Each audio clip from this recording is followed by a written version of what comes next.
Hello mga kalori. So ayun mga kalori, lumabas tayo para bumili ng gulay. So ayun mga kalods, meron tayong nakitang ampalaya. May cucumber. Ito ano to? Upo mga kalodi. Ayan, ito patola. Tignan mo yung patola nila. Parang matanda na. Tapos papaya, sarap sana mag-atsara o kaya tinolang manok. Pero mukhang na umay na ako sa manok mga kalodi.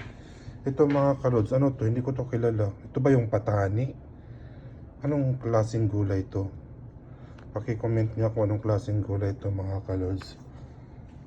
Ayan, ito kalabasa nila. Diyos ko, kalabasa nila parang walang lasa. Talong. Ayan. Yung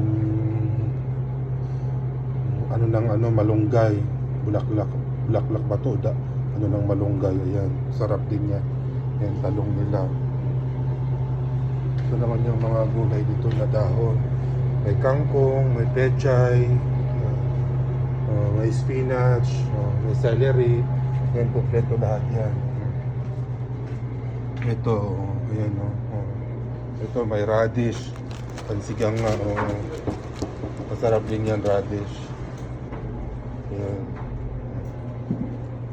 Bawang, luya, lemon, orange.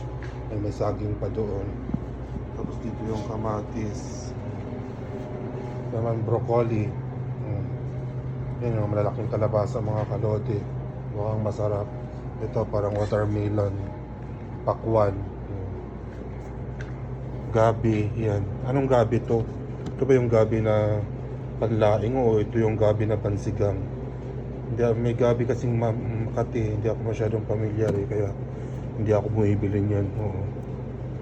Bayabas, manggang Pakistan. Mga Pilipinada. Tapos orange. Ayan, bibili tayo. Grapes.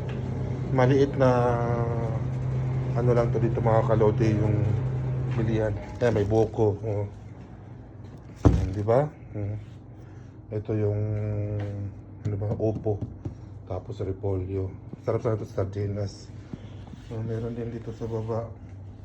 So ayan mga kalodi.